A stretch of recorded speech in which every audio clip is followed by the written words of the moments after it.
All right, everybody. We are now officially live here at JP Football Fanatics. So, what's going on, everybody? James here with you once again with another recap video here for Week 8. Now, I normally do my weekly picks on Wednesday nights, but yesterday was a extremely busy schedule for me yesterday, so I wasn't really able to get to my weekly recap like I wanted to, and I hoped that I would have been able to. So I decided to do it tonight, just to kind of pick things up a little bit and just kind of get myself back into like a little bit of a schedule or some kind of leaning a little bit of a schedule and everything of that nature. So I do appreciate all of your patience. I'm really sorry that I wasn't able to go live last night. I really wish I could have, but things kind of got a little bit busy. It was Halloween night, and going to see family and things of that nature really kind of took a big part in that. So, but I'm here tonight. I'm here being able to talk about Week 8 and the recap, and talk about some games that has happened this weekend that I wanted to talk about last night, and I'll be able to do tonight. Now, as far as Week 8, as far as like how I'm going to do my recap for tonight, it's going to be more of a condensed version of it than normal. I normally do like over an hour long. I usually do, with my weekly recaps and everything.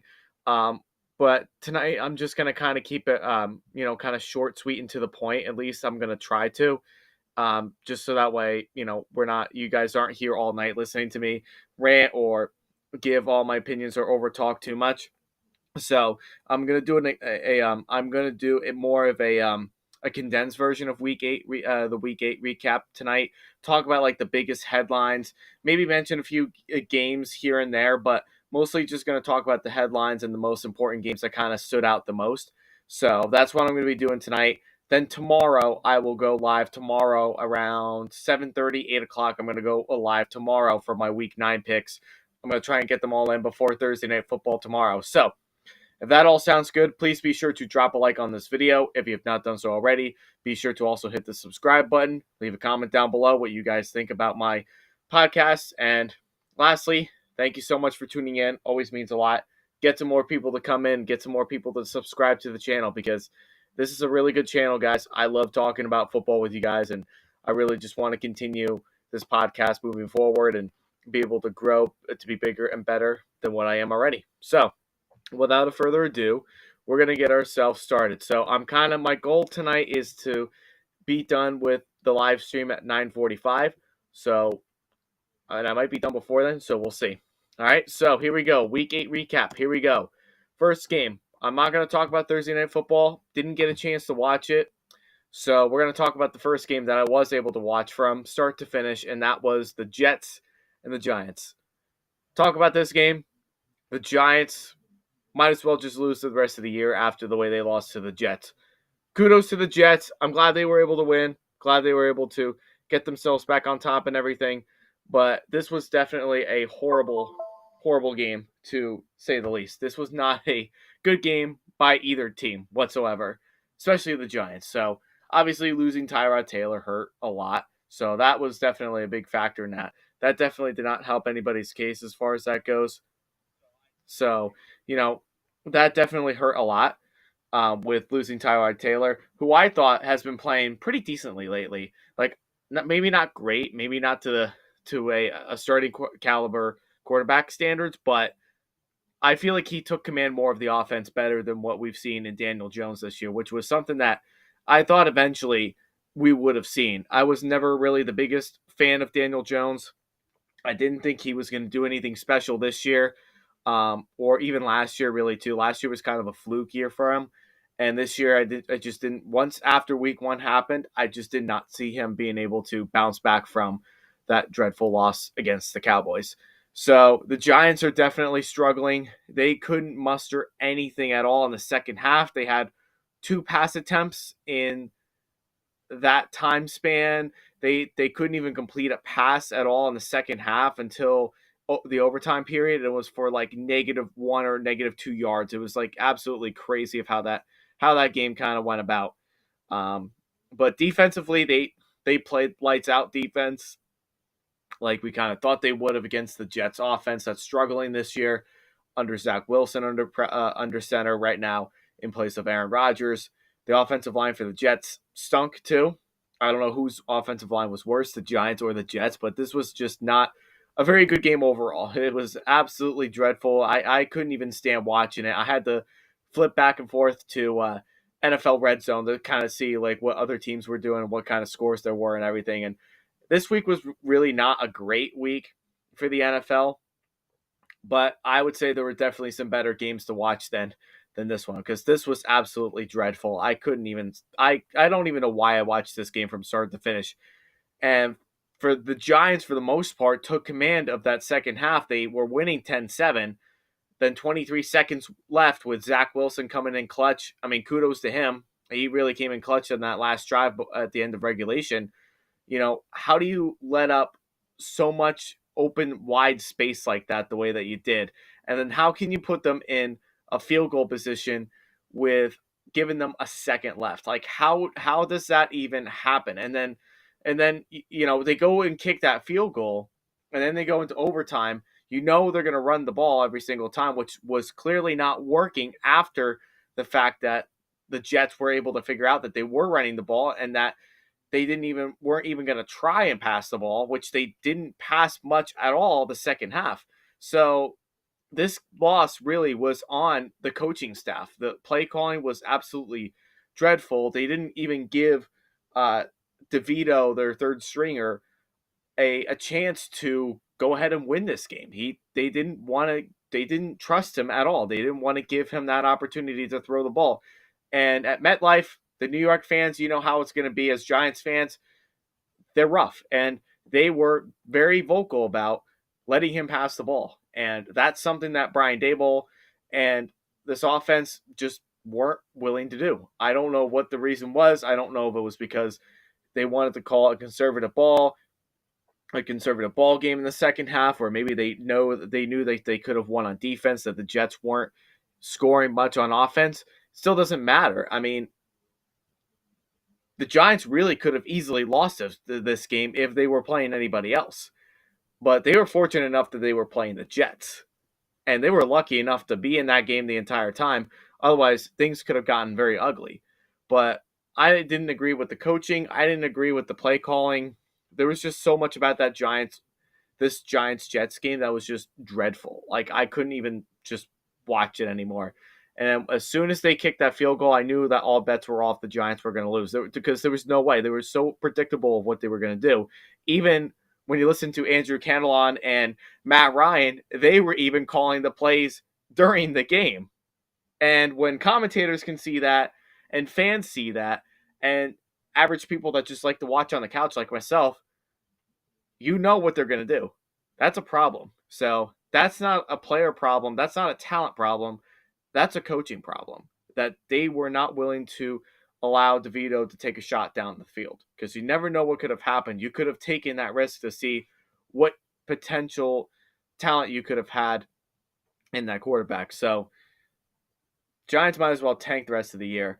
But we can't let the Jets get away with what they went through too, because their offense was absolutely garbage the entire game as well. Really, let's like be honest right there too. Their offense was absolutely garbage the entire time. They couldn't run the ball with Breece Hall. Breece Hall has been having a tough time with struggling with running the ball consistently. There are at times where he'll have an explosive play, and that's pretty much all that you will see from Breece Hall. After that, you never really see him do much again after that. And I would know because I have him on my fantasy team, as I have Saquon Barkley too. So that's the way that this works here for the Jets, is that they couldn't run the ball consistently. They couldn't really pass the ball. Zach Wilson didn't have his best game. I'll be honest. He didn't play nearly as well as when he did against the Bills or against the Chiefs or not the Dolphins, the Eagles. Like, he didn't really necessarily play his best game. But he did enough, and he was able to win in clutch mode. And at the end of the day, when you look at it too, the stats may not show it, but that last drive in regulation, that was a big help for Wilson and of course their wide receivers to get themselves wide open on that too. And it was more of the defense for the Giants that just let that up at the last second. So if the Jets can continue winning these kind of ways, they're playing the Chargers next week, which is a winnable game for the Jets, in my opinion. And it's I believe this game is actually in MetLife, so the Jets will be home next week. They have a legitimate shot as long as Zach Wilson does not get pressured under that pass rush for the Chargers. I think the Jets have a pretty winnable chance of winning, a pretty good chance of winning that game against the Chargers. I truly believe they have a good chance of winning that as long as Zach Wilson does what he's been doing the last few weeks. They can probably win that game and they can go up to 5-3. But that's all going to depend on as far as what kind of play call you're going to get and what version of Zach Wilson you're going to get that day too. So you got to be honest right there too. But yeah, this was an ugly game. I couldn't even stand to watch it anymore. It was just that bad. All right, so the Steelers and the Jaguars. So obviously I figured the Jaguars were going to win this game, and they did. They won it convincingly, 20-10. The game really, when you look at it, even the score, with the score kind of showing that it was close, realistically speaking, really, and when you watch film and everything of how this game went, it really wasn't that close at all the entire game. I mean, Jacksonville was in complete control of that game from start to finish. And when Kenny Pickett was taken out of the game, he was taken out due to an injury, which was a rib injury. He's questionable this week. Mitch Trubisky was the next guy to go in, and he didn't play any better than what we saw from Kenny Pickett. He also struggled in that game through 15 for 27 yards. 15 for 27, 138 yards, a touchdown pass, which was a beautiful pass, by the way, to George Pickens for a 22-yard gain touchdown, which was a nice pass. That was a great play by Mitch. And then 2 interceptions right after that, and they were just ugly interceptions by Mitch Trubisky, which hence the reason why Trubisky right now is not a starter and probably will never be a starter again because of the roller coaster of a quarterback he has been since entering into the league. And I love Mitch Trubisky, and I've always been that guy that's always given him the benefit of the doubt and always been there behind his back and always backing him up, because I not only have I always thought that he was a good enough quarterback that can get you wins, but he's also a very cool, chill, easygoing kind of guy that just wants to go out there and compete. And that's what I've always liked about him, is that even if his team loses, he always keeps his games very close. And that's always been something about him that I've always liked when he plays it. And every single game that he plays in, he's always the underdog. And that's kind of part of me where I would like to see Trubisky be a starter again in this league, which I think right now with what you're looking at in the league, he could be a potential starter elsewhere. Like I think Atlanta could be a team that he could be a starter in. The Browns with the whole Deshaun Watson situation going on right now with him and that contract that he signed, and with him being injured, not knowing what version of PJ Walker you're going to get, like that team, I could see going ahead and picking up Trubisky, or even the Vikings could have even taken that opportunity with Kirk Cousins out for the year, although they got Josh Dobbs now, which we'll talk about in a little bit. But there are some teams I feel Trubisky could be a starter in. But I just don't feel that he is going to be a starter ever again.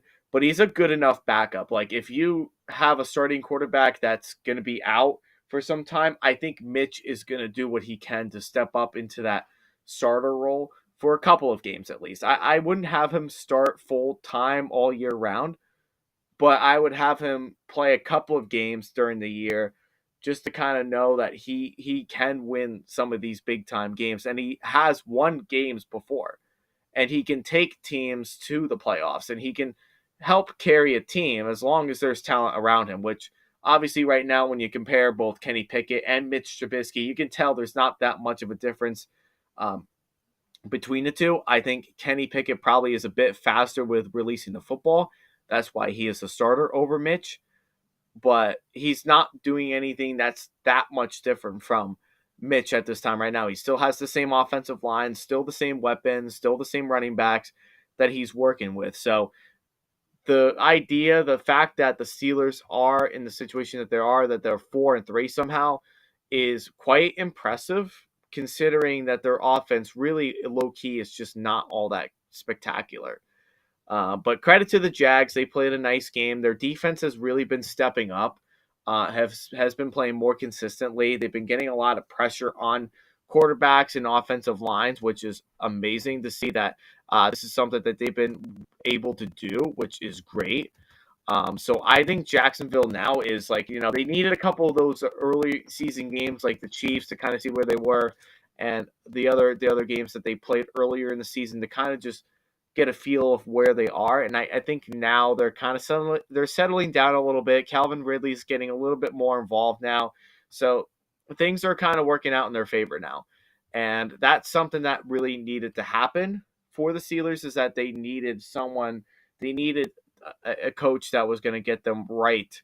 After those tough games that they played early in the season. So the Jags are still on pace to win the division with Anthony Richardson out for the year, with the Texans still being very young and the Titans still in a midlife crisis right now. The Jags should win that division comfortably now.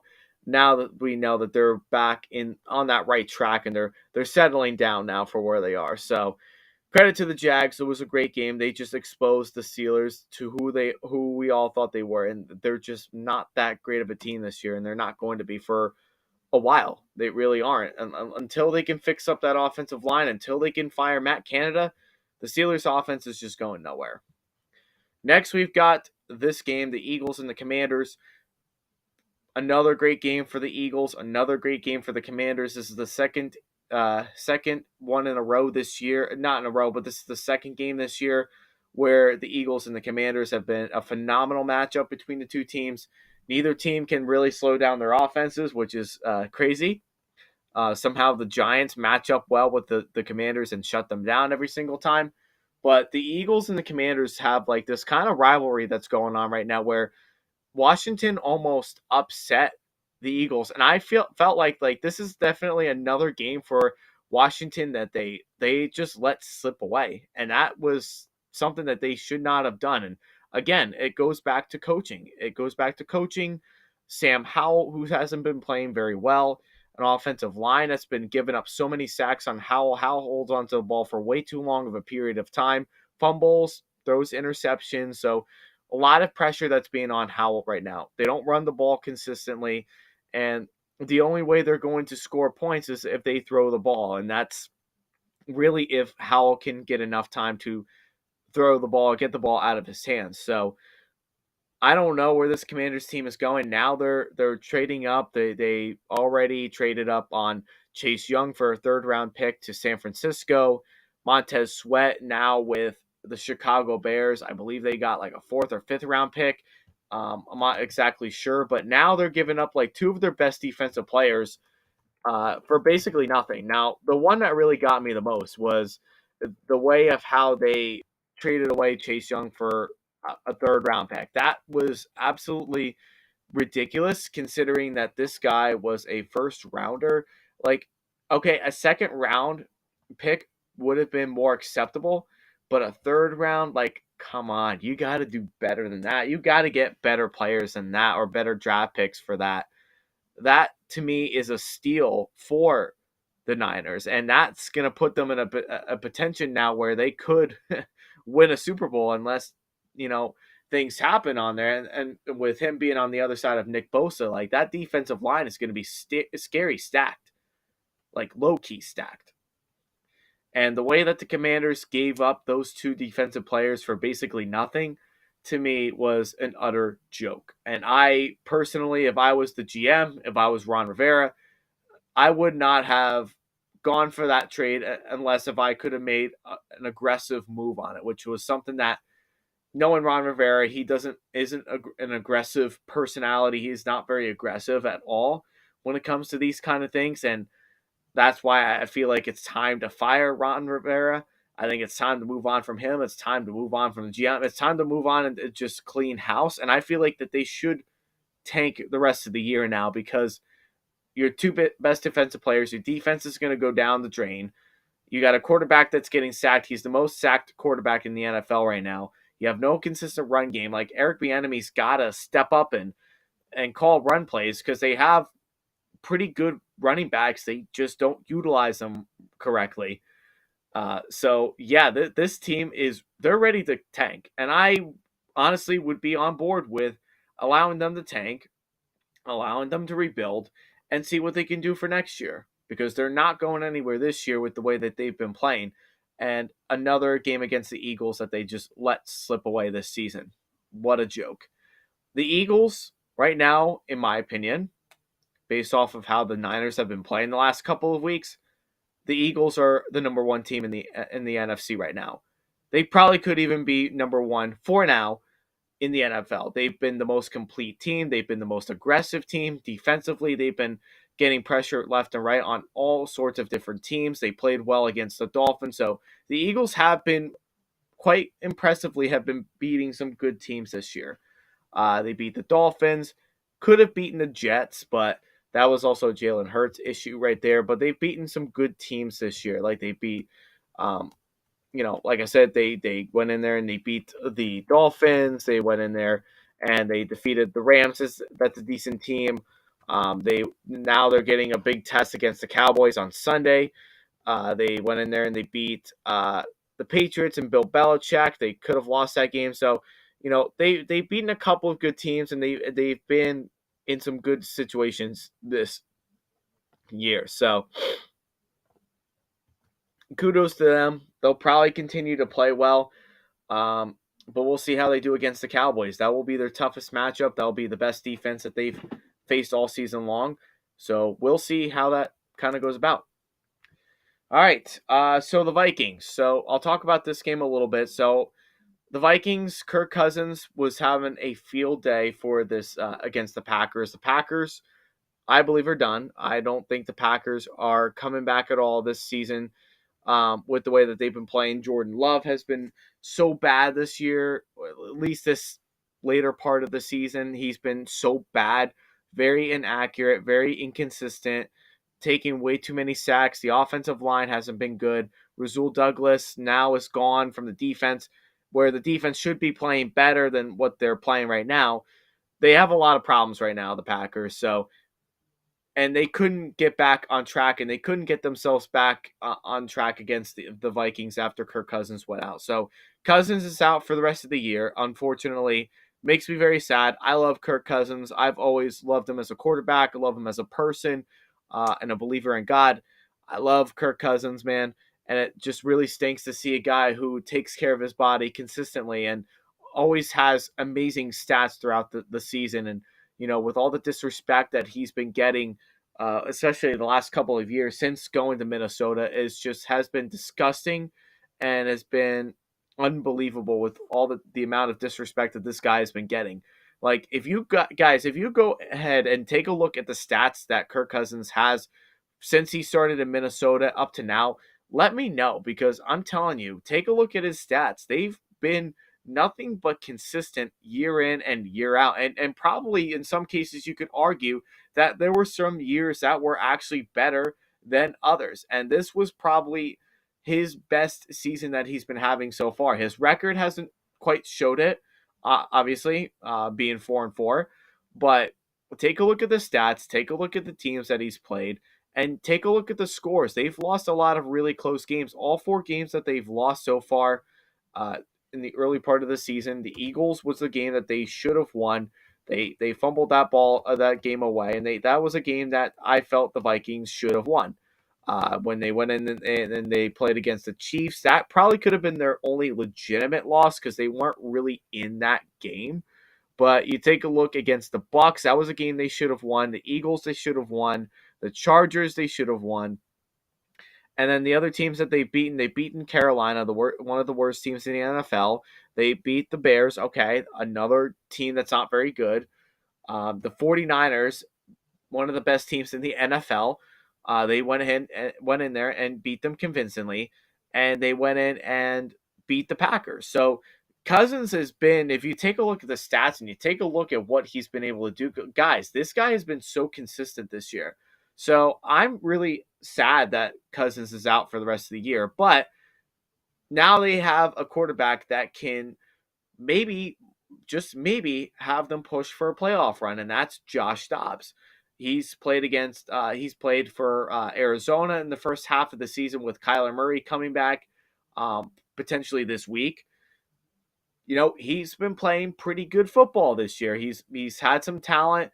He's had his moments where he wasn't exactly great, but you take a look at what he's been able to do, and it's been absolutely impressive of how he's been playing the game of football. So I've been thoroughly impressed with how he's been playing. Now, I'm not saying he's going to be Kirk Cousins. I'm not saying he's Patrick Mahomes or Allen or Burrow or Herbert. I'm not saying Dobbs is any of that kind of stuff. But what I am saying is that I believe Josh Dobbs can win games. And I think him stepping into that role, and with Justin Jefferson coming back within the next week or so, they can still fight for a playoff spot. And I think they will probably sneak in. I think they can sneak in with the way that the NFC is right now. They can potentially sneak into a seventh spot right there in the playoffs for a wild card spot. I really do. Just how consistent he's been, how aggressive he's been in the play call. He's just been absolutely incredible this year. So kudos to Josh Dobbs for having a nice season. I think it will continue, and with a good offense, I think Dobbs will continue with that. All right, next the Titans and the Falcons. I don't want to talk about this game too much. The Falcons, I don't have much to say about them except that now Taylor Heinicke is potentially, hopefully, fingers crossed, he'll be the starter for the rest of the season over Desmond Ridder. Ridder has not been good at all this year. So if this ends up being the case, and if Taylor Heinicke does take over for the team, I think you're going to win some more games, and you're probably going to get yourself into a division title, maybe. But I also do believe that you're also going to get that opportunity to also push for a playoff spot too. So that's why I say that's the best choice. For another quarterback, Ryan Tannehill was also not been very good this year, but his man next up is Will Levis, who was drafted early in the second round this past draft season. Will Levis, man, what a cannon of an arm this guy has. Have you watched the highlight reels yet for his pass against DeAndre Hopkins, with DeAndre Hopkins running the ball, the deep ball? Guys, you got to watch it, man. This guy has proven that he has a cannon of an arm that can absolutely launch that ball into the air for like 50, 60 yards. This guy's arm is absolutely incredible. I think this is like a Josh Allen arm cannon. Like, this guy can absolutely whip that ball down the field and is an extremely accurate quarterback as well too. I think he's actually more accurate than Josh Allen. He's just not as athletic. He doesn't move as well as Josh Allen does, which I think he definitely can move just as good as Josh Allen. But we didn't really see him do a lot of the running this weekend. It was more of him with passing the ball, staying within the pocket. His pocket presence was incredible. So this guy has shown that he is NFL caliber starting quarterback wise. No question about it. This guy's been absolutely incredible this year with the way that he started out in that game. Now, I don't know if it was more because it was a fluke for him, because he played against the Falcons, and that's maybe not like all that impressive, so to speak, or seemingly that impressive.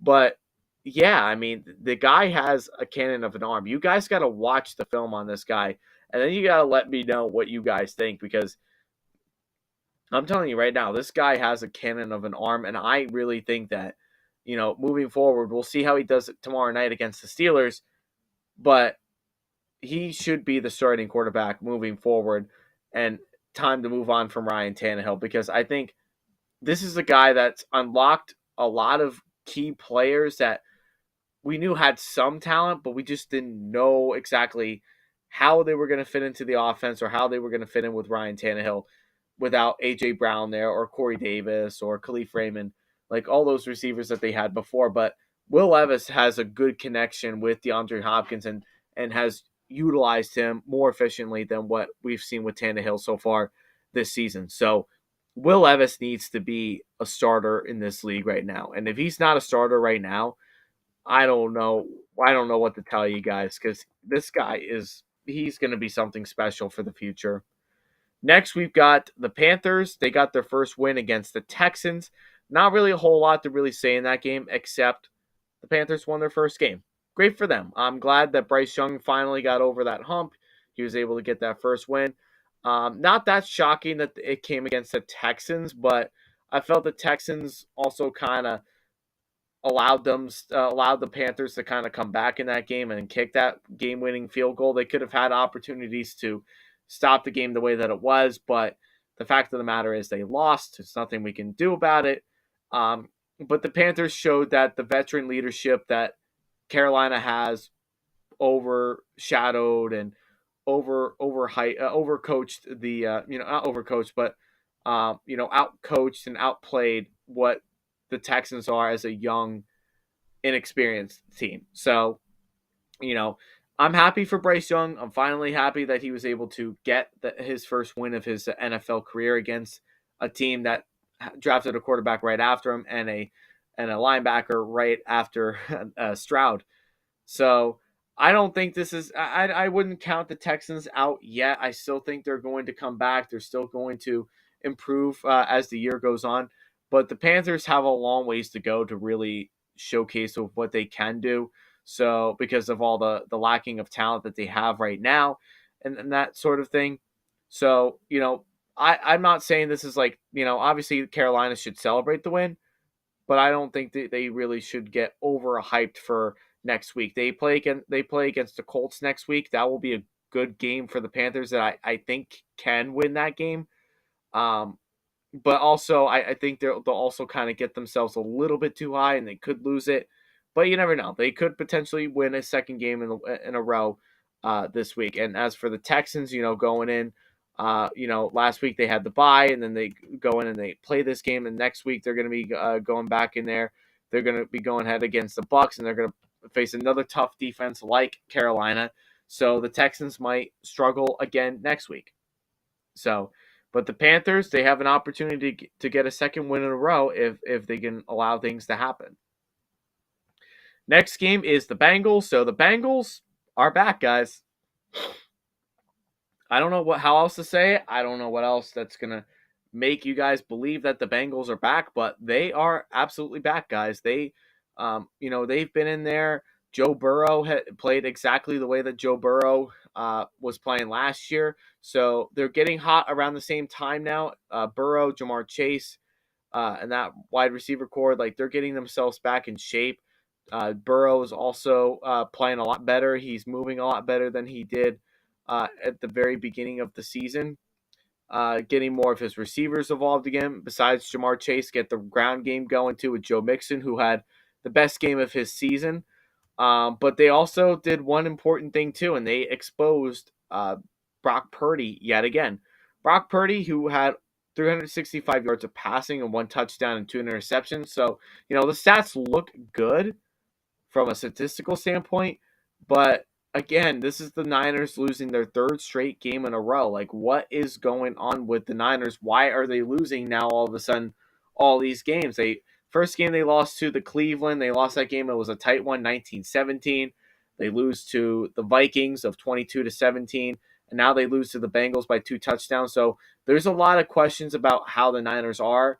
Maybe there's some questions about Kyle Shanahan, but I'm not ready to say that Kyle Shanahan was the sole reason of why they lost this game because that's just simply not true.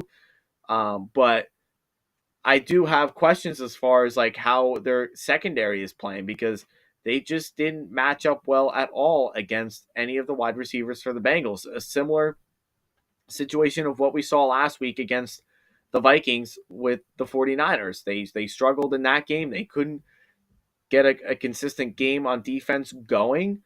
And that was exactly the same thing as what we saw last week. So And offensively, they also have been struggling too. Yeah, McCaffrey has been getting touchdowns. He's been getting a lot of the touches. He's been getting involved in the passing game.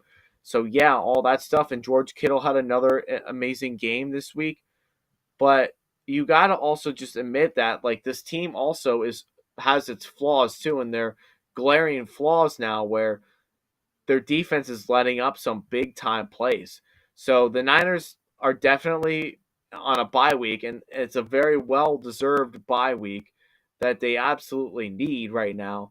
And that's, to me, I think the Niners need to really get themselves revamped, reevaluate, see what's going on, what are they seeing, and how they're going to improve moving forward, because they can't continue to lose the games the way that they are playing, the way that of terms of how the way they're playing these games right now. Like, it's just that scary, guys. So Burrow and company are back. I really like the Bengals. I really think they're getting themselves back on track. Zach Taylor's been doing a better job, in the second part of the second half part of the season, where Burrow is getting big time plays. He's making plays. He's doing everything that he can. The offensive line played good enough, and hopefully they can, as long as they can play good enough, and their defense can step up in key moments too. They're definitely going to get themselves back on track, and they'll definitely be back. They're definitely back within the top 10, that's for sure. So we'll see how they do next week against the Bills. That'll be a very emotional matchup there, which we'll talk more about tomorrow. But yeah, that's something about Burrow and the Bengals that I love. They start out slow, but when they're hot, man, they are extremely hot and they're tough to beat. All right, the Broncos. Let's talk about the Broncos. So they finally defeat Patrick Mahomes in a score of 24-9. The game was not remotely close, but just to kind of throw this out there too, many people knew about it already. The Broncos won this game because of Patrick Mahomes and his health. He was sick with the flu. Never easy to play with an illness. I don't even know how Mahomes even made it on the plane there to Denver, and I have no idea how he was able to play in this game. But you could tell he definitely was, the flu was definitely hitting him, and it was hitting him hard despite the IV treatments that he was getting. So a lot of really miscommunications, a lot of mixed goals, a lot of mixed plays that were going on, and Mahomes definitely just did not look like Patrick Mahomes. So this game to me was more of like Mahomes kind of allowing his illness to play a big factor in this game than it really was about the Broncos winning this game. The Broncos are still not the greatest team, but they've been playing better, and I thought they took advantage of that opportunity against Mahomes. Mahomes had some turnovers. They were able to play well on defense and averaged them to only 9 points. They held them to that many points, and Russell Wilson and their offense has also been clicking a lot better than what they were last year. Being able to score 24 points, that's impressive on the Chiefs at least. So I think the offense also has been stepping up quite a bit too this year. So the Broncos are getting better. I don't think they're great. I don't think they're going to be great. I don't think they're going to make the playoffs. But I think they're slowly getting themselves back into like that conversation where, they're still kind of in that rebuild. They're still going to need some time to redevelop, and they're still going to have to figure out some things of how they're going to play moving forward the rest of the year.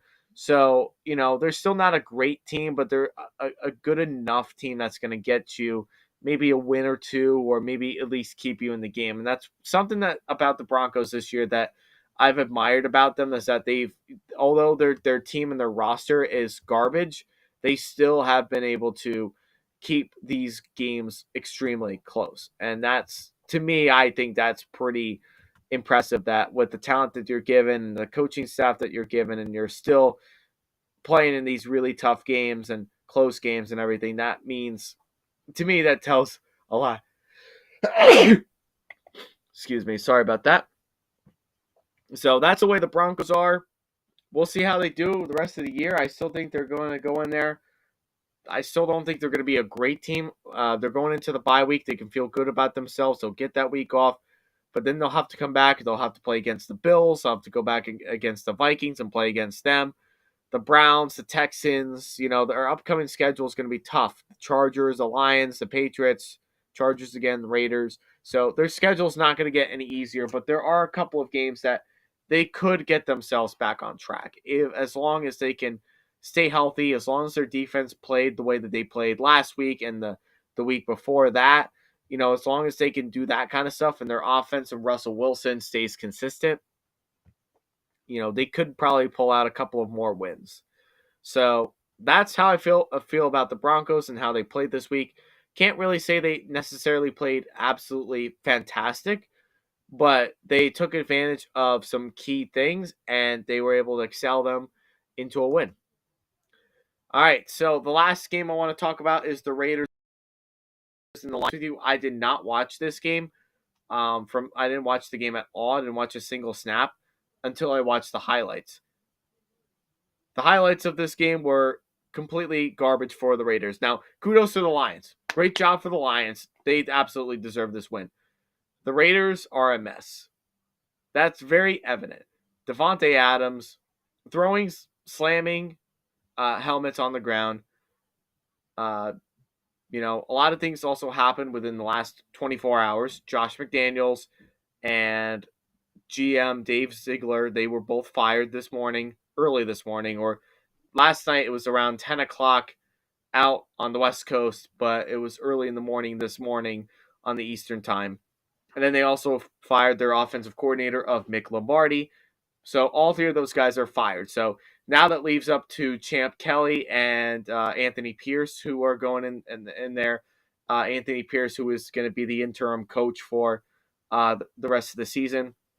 And the biggest part of it all, the biggest thing of it all, Jimmy G benched, which definitely was about time. That definitely needed to happen. I've always been kind of generous with Jimmy G. I've always given him the benefit of the doubt, but man, Jimmy G, man, just did not. This whole deal with him getting $7 million on a 3-year contract has just not been working out for their potential at all, man.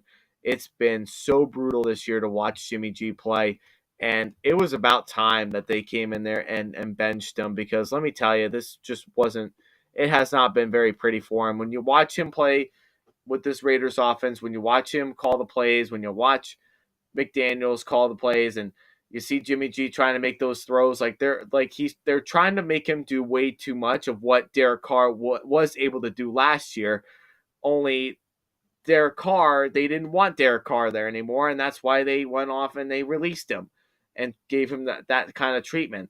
Whereas Jimmy G is the kind of guy that's a short intermediate kind of guy, and he's worked under Kyle Shanahan's system and excel there, but then going to the Raiders and thinking that they were going to do that. That's why they brought in Jacoby Myers, who was a former New England guy, and having Hunter Renfrow as the other slot receiver there. Like, you thought that they would have worked around Jimmy G's strengths, and you thought they would have been well in that category, but it just has not worked out like that at all. Devontae Adams has been, not involved, and that's not a fault of Adams. It's more of a coaching problem. So what I feel about this firing, do I think McDaniels needed to be fired? Yes, I do. I like Josh McDaniels. I was very soft on him last year. I've given him a lot of leeway as far as his coaching ability, as far as how he calls plays. But this was the time where I feel like he definitely was messing up. The first thing was getting Jimmy G there. I think that was a big mistake, getting Jimmy G involved with a very dysfunctional organization, and knowing the injury history behind of what Jimmy G is was definitely a big hit for them. No question about it. And when he was out for the first game and they had O'Connell play, I thought O'Connell played better than what we saw the first 3 weeks of Garoppolo. And then when Garoppolo went out again, then Brian Hoyer took in as that backup role, and he didn't play very well at all against the Bears. And then when O'Connell got in there, he played a little bit better. Not great, but he wasn't going to get the team back into the winning column. So this was a good decision on the organization to bench Jimmy G. This was something that definitely needed to happen. I think O'Connell is the guy that's going to make plays. I think he is going to be better than what Jimmy G is. And I think you're going to see the Raiders play a little bit differently than what we saw them play the first 8 weeks of the season, which could be a good thing. or it could be a bad thing. Their offense very well could be worse with Pierce and Champ Kelly. Could be worse, but it also could be very much better than what we saw from Lombardi and McDaniels. Very well could be a possibility. So you never really know what you're gonna get. But I also am just telling you right now is that the Raiders are a mess. The team should really just tank the rest of the year, and then everybody else would just be all done with it. So that's how I feel about the Raiders. We'll see how they do next week against the Giants, who they gotta go face the Giants, and that won't be an easy game by any means for the Raiders. That doesn't mean it's an automatic win for them, because they could very well struggle in that game and lose with all these different things that are happening. But with Aiden O'Connell, you never know. He could actually get them to win and keep them a lot closer. So never really know about that. Anyway, that's it. That's my condensed version of the Week 8 NFL season recap video. So let me know in the comments down below what you guys think. If you guys liked it, drop a like on this video if you haven't done so already. Be sure to also hit that subscribe button so that way I can build up my fan base, and then you guys can tune in every single week of when I go live. And also hit the notification bell so that way you guys will be the first ones to be notified for any time that I am doing my weekly podcast for recap or picks. So, with that being said, everybody, this is your boy, James, saying thank you so much for watching. We'll see you all next